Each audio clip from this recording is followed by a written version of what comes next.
If an understanding for what one can call the reappearance of Christ is to find its place in the soul in the right way, it is necessary to create a preparatory understanding for the course that the Christ idea, the image people have had of the Christ, has taken in the course of human development. We remember that human development has proceeded from a constitution of soul, which we have often called a kind of instinctive perception, a clairvoyance which was dim and dreamlike.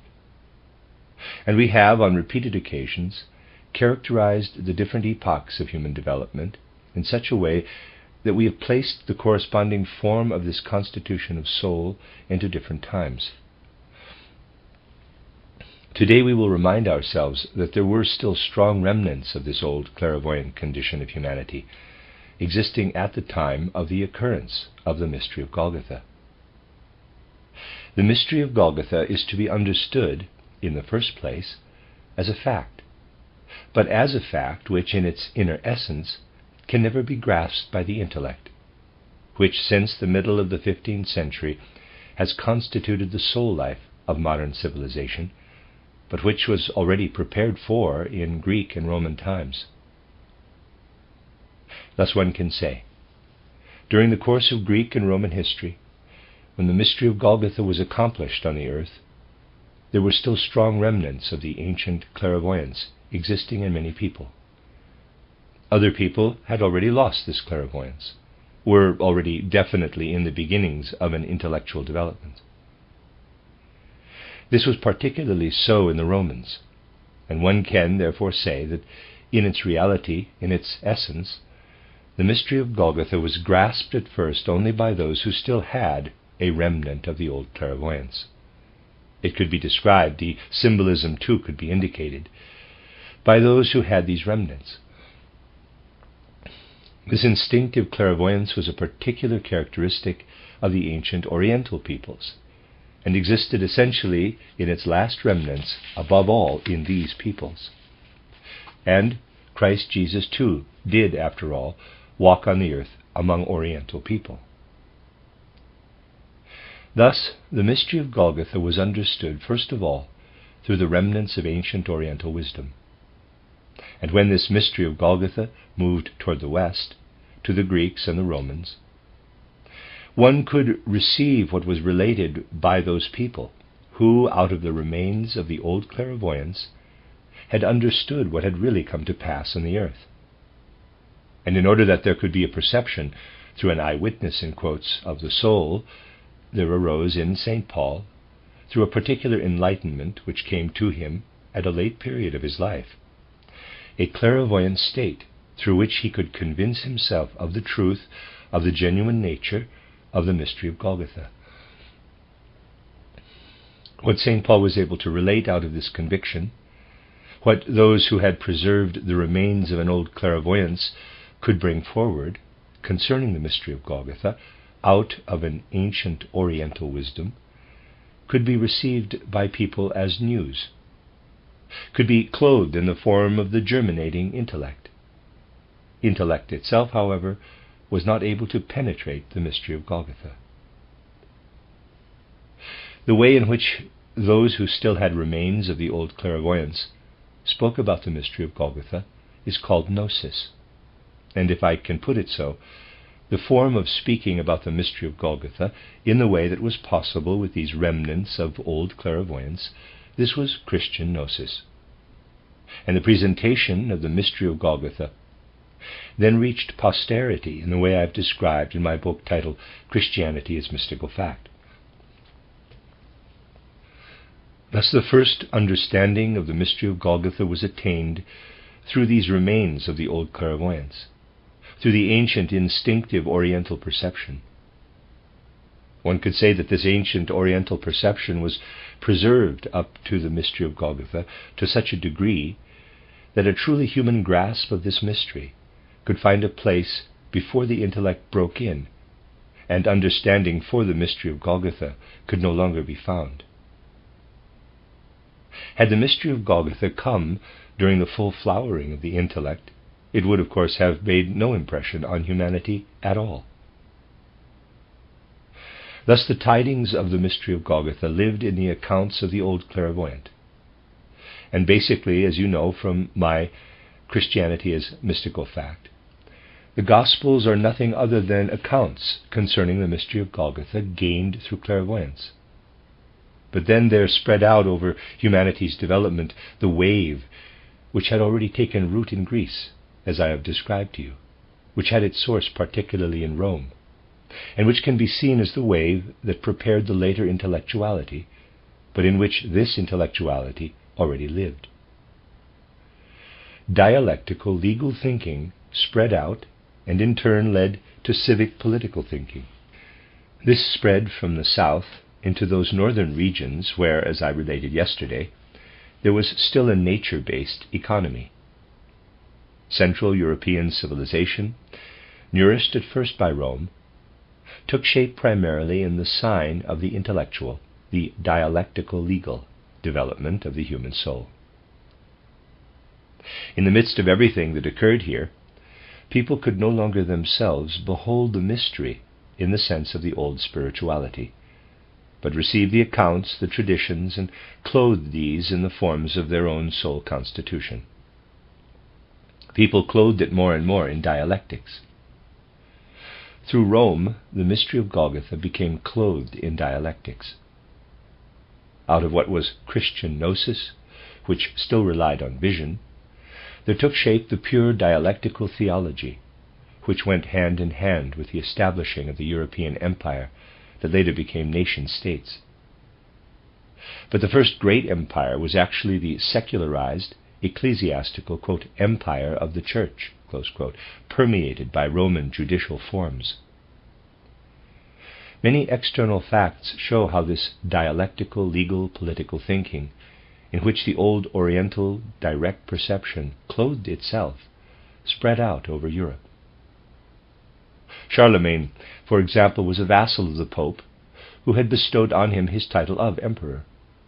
And when one studies the whole extent of the rulership of Charlemagne, one finds among the forces through which his rulership spread an ecclesiastical, theological influence. It was a kind of theocratic empire that spread there, but it was everywhere permeated by dialectical legal forms. The clergy were the bureaucracy. They held the offices of the state and united in their person the political and ecclesiastical elements. The old spiritual life based on spiritual vision, which, as you know, had abolished the spirit in 869, this old spiritual life moves over entirely into a political church empire, which extends over the greater part of Europe. You know from history and from what I have related here, from the spiritual scientific point of view, how this continuous cross-flow of the Roman ecclesiastical element and that which tried more or less to free itself from it produced conflicts, and how these conflicts really form a great part of medieval history. But one must look at the immense difference that exists between the whole social structure of the Middle Ages, which then dissolved into the modern states, and the social structure of the ancient Orient, which was entirely permeated by the spirit, by the old instinctive clairvoyance, and all that this brought with it. From what source did this ancient Oriental vision receive its content? It was, one cannot put it differently, inborn. For the sages of the mysteries sought as their pupils those who had inborn faculties of such a nature that they were able to come to this instinctive perception. Out of the great mass of people, those were chosen in whose blood it lay to have such vision. Thus one simply knew that in the human beings that were sent as children from the spiritual worlds into this physical world came remnants of the experiences in those spiritual worlds. I am still speaking of the time in which the mystery of Golgotha approached or was already accomplished. In one individual these came less, in another more. With the blood, so to say, echoes from the experiences in the spiritual worlds came in. Those who had the largest number of instinctive memories of experiences before birth or conception were the suitable pupils of the mysteries. They were able to comprehend and see, or rather, were able, through comprehending vision, to recognize the intentions of the gods regarding human beings. For they had experienced this before birth, and had an instinctive memory of it in this life on earth. And they were sought out by the wise men of the mysteries, by the priests, to be placed before humanity as individuals who could bear witness to the will of the spiritual world with regard to the physical world. It was human beings such as these who were the first ones able to speak about the mystery of Golgotha. One can certainly say that this was a very different way of placing a human being in the social order. He was placed in this social order by the gods themselves, through the recognizing of this fact by the mysteries. The inborn faculties based on the action of the blood then gave way to the medieval wave. Human beings then had nothing, or they had less and less, of what is brought into the physical world at birth from the spiritual worlds. Certainly the people who counted had nothing of this. Nothing but an instinctive memory remained. So upon what basis could a social structure be founded? What could this be founded on in the dialectical, legal age? It could only be founded on authority, the authority claimed above all by the popes of Rome. It was this authority that took the place of that which the priests of the ancient mysteries had beheld and recognized as being sent from the spiritual worlds. In ancient times, decisions were made as to what should happen in the social life according to what was brought from the spiritual worlds. This could now only be decided in that certain people, that is, the Roman popes, and by extension the individual vassal princes of the popes, the kings and other princes, were ascribed with a certain authority on earth, and ascribed through legal justification, by formal legal right. Men must now command, since the gods no longer commanded. And who was to command had now to be established through external law. Thus arose the medieval principle of authority, and one can say that into this principle was also incorporated the whole perception of the mystery of Golgotha, which one only received as an account. At most one could clothe it in symbols, in which, however, one only had images. A symbol of this kind is the Mass with the sacred Last Supper, and all that the Christian could experience in the Church. In the Last Supper he had directly present, according to his comprehension, the entry of the Christ force into the world. The fact that this Christ force was able to stream into the physical world for the believers was subject to the authority which in turn proceeded from the ordinations of the Roman Church. But what was developing here as the dialectical legal Roman element also bore in its bosom, as it were, its other side. It bore the continuous protest against authority. For when everything is based on authority, as was the case in the Middle Ages, then there also already comes to expression in the human being that which is to come in the future, inner protest against authority.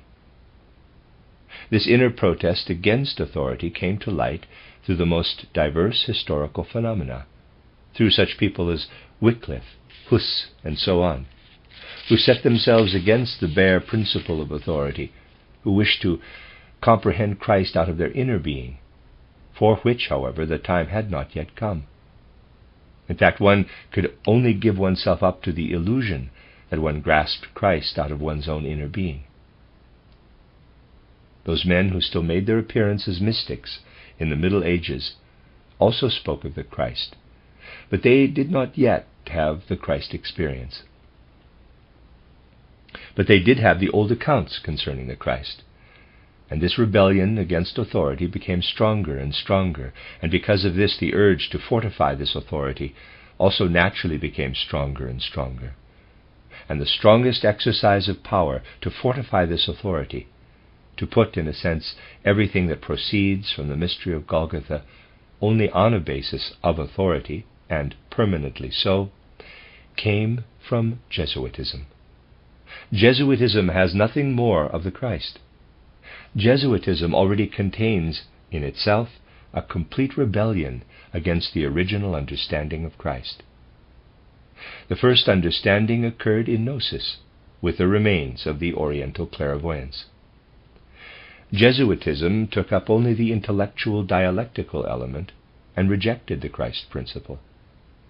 It did not develop a Christology, but a fighting doctrine for Jesus, a Jesuology. Even though Jesus was seen as one reaching beyond all human beings, that which led to the mystery of Golgotha through Jesuitism was nevertheless to be founded purely on authority, was nevertheless to be something founded purely on authority. Thus was prepared the situation which then came about, with its culmination in the 19th century, in which the Christ impulse as something spiritual was completely lost, in which theology, in wishing to be a modern theology, wanted to speak only of the man, Jesus. But as this whole development took its course, it gave rise to many difficult conditions. Take the fact that the existing accounts concerning the mystery of Golgotha were taken up by the Roman principle into a purely juristic dialectics, that they were taken up through external symbolism which could be explained. It was then impossible to let these accounts, as they existed, come into the hands of the faithful. Thus the strict forbiddance for those of the Roman faith to read the Bible. This was the most important fact right into the later Middle Ages, that the faithful were forbidden to read the Bible. It was considered by the priesthood and the leading Catholic circles that it would be the most frightful thing if the Gospels were to become known among the broad mass of the faithful. For the Gospels originate out of a completely different constitution of soul. The Gospels can only be understood through a spiritual constitution of soul. The dialectical soul constitution can make nothing of them. It was therefore impossible for those times in which the intellect and dialectics were prepared to allow the masses access to the Gospels. The Church fought furiously against the Gospels becoming known, and regarded those who went against the prohibition of reading them as the most flagrant heretics, like, for example, the Waldenses and Albigenses. These claimed the right to teach themselves about the mystery of Golgotha through the Gospels. The Church opposed this, because it knew full well that the way the Church itself presented the mystery of Golgotha was irreconcilable with a common knowledge of the Gospels. For the Gospel in its true form actually consists of 4 Gospels which contradict one another. They knew that if they gave out the Gospels to the great mass of the faithful would straightway be confronted with contradictory accounts, which, with the dawning intellectuality, they could only grasp as something to be understood as one understands things of the physical plane. After all, with an event on the physical plane, one cannot understand why it ought to be described in 4 different ways. For an event that has to be understood by higher forces, one is concerned with how it looks from this or that view, since it must always be seen from different sides. I have often said that this holds true even for dreams. People can dream the same thing. That is to say, the same thing can take place within them, but the pictures that are formed can differ in the most manifold ways. Thus, for someone who stands in a spiritual relation to the mystery of Golgotha, the contradictions are of no significance. But the people at the dawn of the Middle Ages did not stand in a spiritual relation. They stood in the sign of dialectics, right into the lowest classes of the people. And for dialectics, one could not simply give out a 4-fold, mutually contradictory account of the mystery of Golgotha. And when Protestantism emerged, and the Church could no longer maintain the prohibition of the Bible, there arose that discrepancy in European life which then led to the modern theology of the 19th century, which finally erased from the Gospels everything that was contradictory. And what the Gospels have now become is, in the end, really just a well-picked carcass. The most meager that has appeared, the most plucked, are the things which the famous Schmiedel has discovered. He considers the only genuine places in the Gospels are those where someone is not praised, where something disapproving is said, and dismisses everything else. And thus there arose the descriptions of Jesus, of the theologians of the 19th and the beginning of the 20th century, who only wanted to describe Jesus the man, and believed that with that they could still remain within Christianity. An intellectual, dialectical age could only remain within Christianity by prohibiting the Gospels. With the Gospels, a dialectical, legal age could only have the effect of gradually eliminating the figure of Christ completely. Modern humanity has actually developed under this untruth. This humanity has absolutely no inkling that fundamentally it lives under the principle of authority, but continually denies that this is so. There is hardly a stronger stamp of the belief in authority than exists among those who accept modern official science as the standard of the world. Just look how easily people are satisfied when they are told somewhere that something has been scientifically proven. They know nothing more about this proof than that it has been stated by someone who has been to grammar school and university, has become a lecturer or professor, and has therefore been appointed again by authority. This is how this is promulgated. And then what gets out among people in this way is supposed to be true science. Just try sometime to hold in mind for yourself everything that people accept nowadays as being true, proven science. In the last analysis, it rests upon nothing other than a pure principle of authority and on absolute faith in authority. It is only that people delude themselves about this. This is the belief in authority that has replaced the other way of ordering the social structure, which was derived from the Orient. And one must grasp what hatred developed within those circles who had no understanding at all for the mystery of Golgotha, who had only tradition continued through authority, and were terrified of the Gospels becoming generally known among the masses. One must grasp the hatred that became ever stronger and stronger, and especially in Jesuitism was developed into a complete system, a hatred for Gnosis. And even today we still see how theologians get hot under the collar whenever there is any talk of Gnosis. We have to understand this on the basis of the development of European humanity. One must, for example, understand the development of the universities. How have the universities developed? One should look at history from the 11th to the 14th centuries. They developed out of the church. The monastery schools have become universities. Everything that was taught had to have the stamp of approval from Rome, and only what had received this stamp was to be believed. The thought that it had to be approved by Rome was gradually lost, but the thought that it had to be approved by something remained. And thus there remained the principle of authority, even in those who no longer believed in Roman authority. And this continuation of the Roman authority principle, but without a belief in Rome itself, is the mentality of our universities today. It is also the mentality in Protestant countries. The Catholic Church only fights on for its authority, with the exclusion of everything spiritual. It calumniates everything that goes beyond its dialectical, legal mode of thinking, calumniates everything which resists being fitted into the social authority principle. One must also understand how deeply this has penetrated into the soul constitution of those human beings living at the dawn of our modern civilization.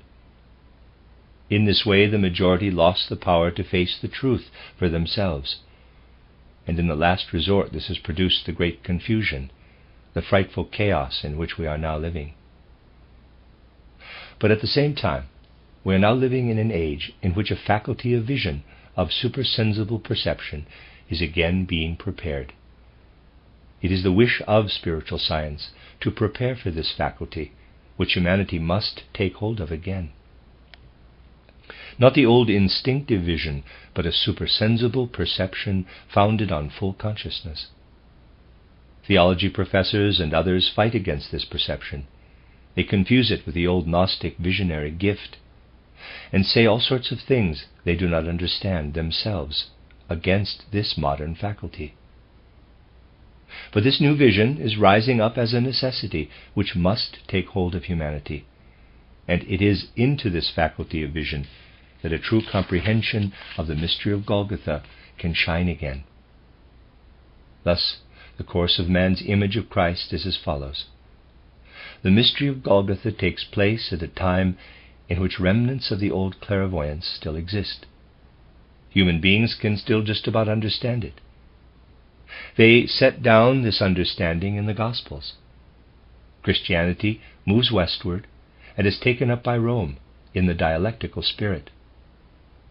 It is understood less and less. People talk in words about the mystery of Golgotha, in words that are merely words, so that the faithful are also quite content when they are in church and the priest speaks words in a language they do not understand.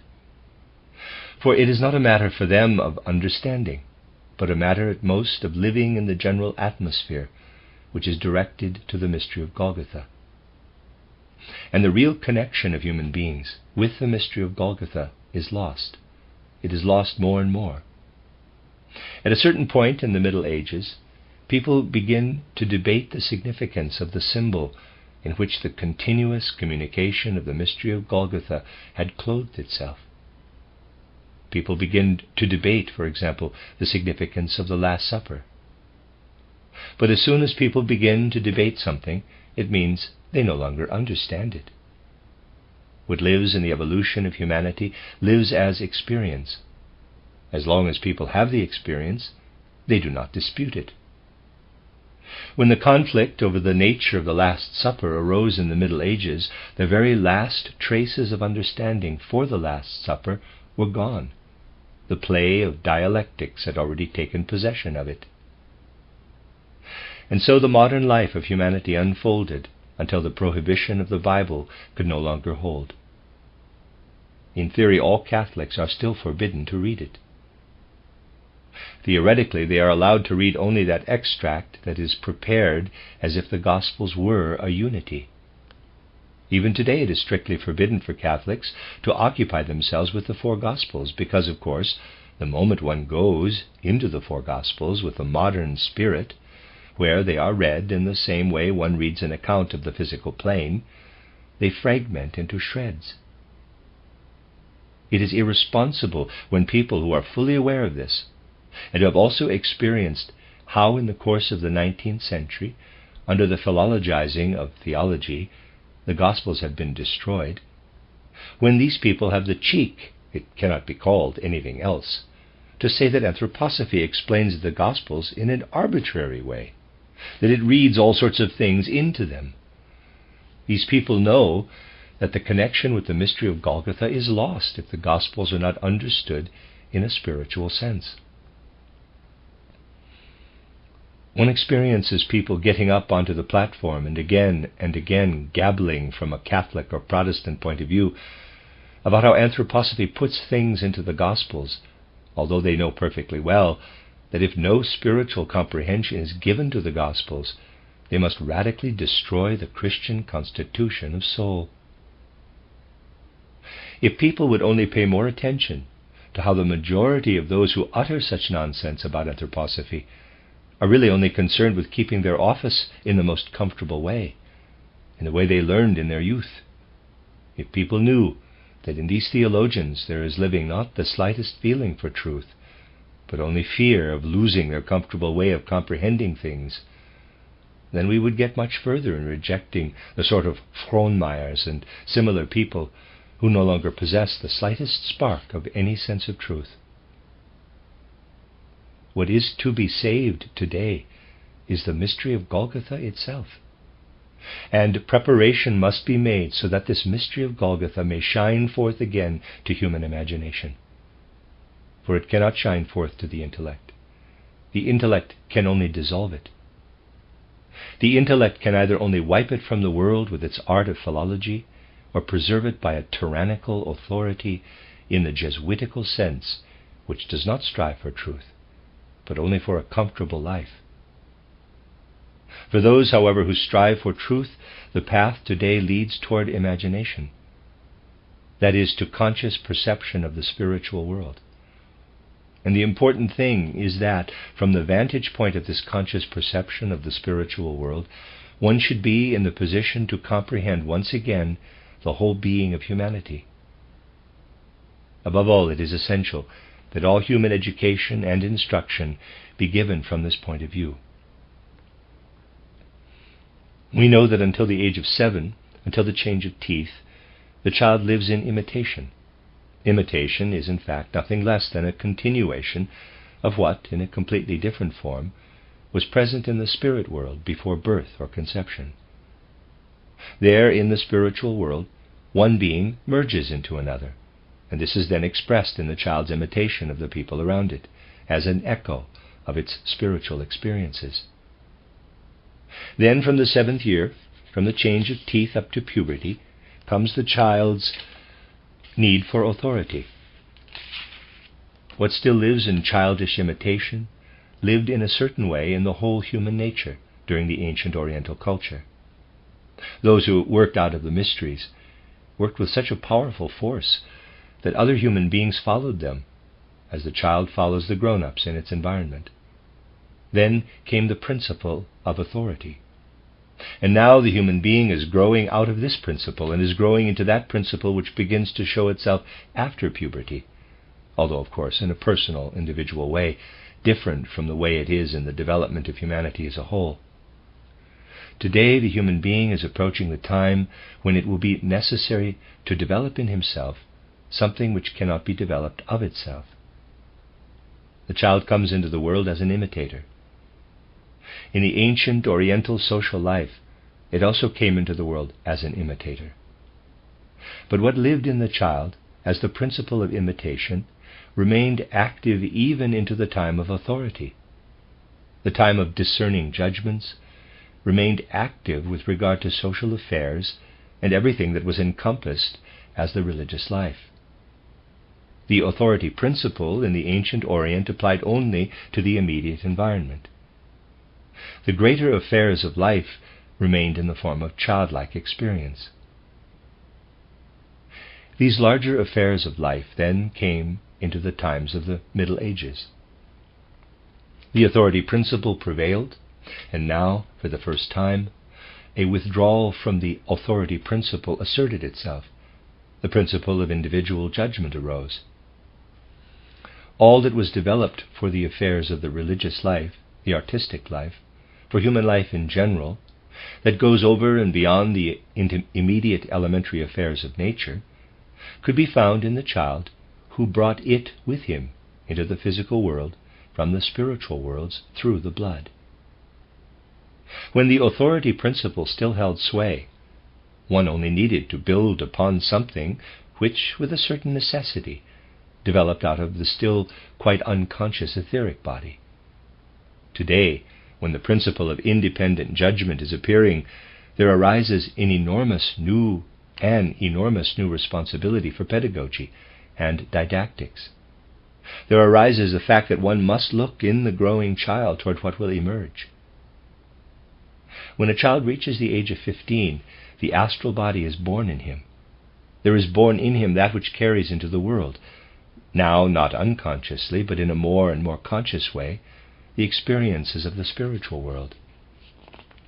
The time is approaching when, in all our education and training, we must look to what emerges from the child when he is in the 14th, 15th years of life. This was not of such great importance in all earlier times, for it is connected with what lives independently in the human being, which he does not bring with him through birth, and which he cannot receive through authority, but must really draw out of himself. And in order that he may draw it out of himself rightly, we must take care that the child has the right upbringing and education up to the 14th, 15th years, so that in those years he can then develop the astral body in the right way. Education and training take on a completely new significance in our modern time, and in fact there should be no more teaching without insight into the relation of the human being to the spiritual world. That is the battle that is arising. The sense of I, capital, which pressed to the surface of human consciousness in the idealistic philosophy of Central Europe, asserted itself, as it were, out of still instinctive depths. In Fichte, Schelling, Hegel, however, this sense of I dealt only with what man experiences between birth and death. It had nothing to do with what is the superphysical human being. I said yesterday that the mid-European was cut off by Turkey and by the influence of Peter the Great from anything Oriental. But what continued to hover before the mid-European as a revelation still lived on as an inheritance. This was really only understood out of the clairvoyance of the ancient Orient, but still had its echoes in Asiatic Russia, the Russia not yet Europeanized. Revelation is still alive today in Asia, although in a completely decadent form. A sense for revelation is there still. The intellectual, the purely dialectical element belongs to the West, and is only developed today for the economic life. The mid-European element was always hemmed in between these two, the Western intellectualism, still entirely restricted to the earthly economic, human reason that wishes to occupy itself only with external experience, and the Oriental revelation. And the clouds gathered ever more threateningly, since only a kind of rhythmic balance existed between revelation and reason. What the great scholastics of the Middle Ages had sought to hold apart, a rational grasp of the outer sense world and supersensible revelation, collided increasingly into one another as the modern age arose. And we see this mutual interlocking, particularly in the first half of the 19th century, when the idealistic philosophy of Central Europe was born. We see then how the Western element expands in the second half of the 19th century, how to a certain degree the whole of Europe, even up to Russia, is anglicized, and how the crushed condition, the devastated state of Central Europe is an external sign of a deep inner process which humanity today is unwilling to grasp. Everything that is hemmed in between West and East is razed to the ground, is dashed to pieces, and does not know what to do. It lives in upheavals, talks of all sorts of things by which somehow or other progress can be made, but talks, however, nothing but nullities. This is expressed right into small details. There is an utter inability to cope with economics under the old conditions. What do people do? They either squeeze out of the old what is still left by a dreadful tightening of taxation, or they fill what is lacking by printing worthless notes, millions of banknotes a week. And though it is perhaps only a symbol, there nevertheless stands before the soul of individual people the following: a decadent clinging to revelation in the East, the nullity of the center, and the rationality of the West, still bogged down in economics. And yet they talk as if of a future perspective, as though the center were simply not there, of the great conflict that lies ahead between Japan and America. People, of course, picture this purely physically. This also signifies something of immense profundity.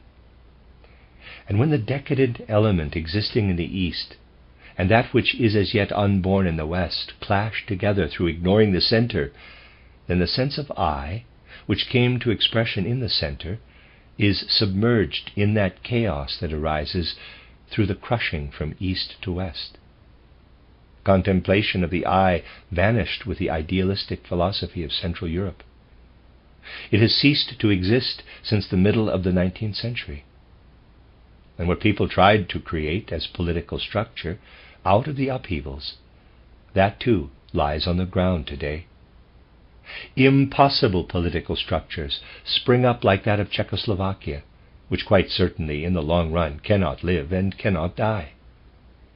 These impossible structures can only spring up through the fact that peace is made by the people of the West, who have no idea what the conditions for life are in the center. In Zurich, people listen to someone or other who comes from Paris and holds forth to them brilliantly, as one says, on the unity of the Slovak and the Czech elements.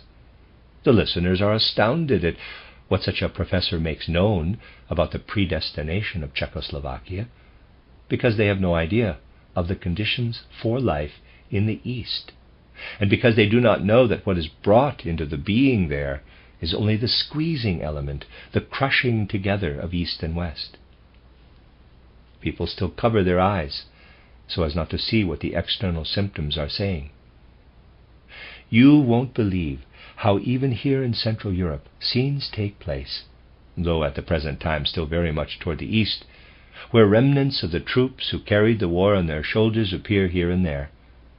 They are now officers, although there is no justification for this under present conditions. They make innocent women dance naked before them and then thrust bayonets into their bellies. Such scenes actually take place at the command of people who, incidentally, fought bravely in the war. Before all these things, the deluded men of the West, who conclude a peace of which they understand nothing, cover up their eyes. They do not see how, in what is actually going on, significant things proclaim themselves. And for the most part, people go on with life as though nothing were happening in the world at all. And thus one could say things are driven into the very narrowest corner of the consciousness. That which once brought forth such idealistic heights, such ideas as one finds in Goethe, Fichte, Schelling, Hegel, in reality no longer exists in public life. And when it tries to assert itself, as here in the Goetheanum, it is slandered. Trumped up slanderous stuff crops up everywhere.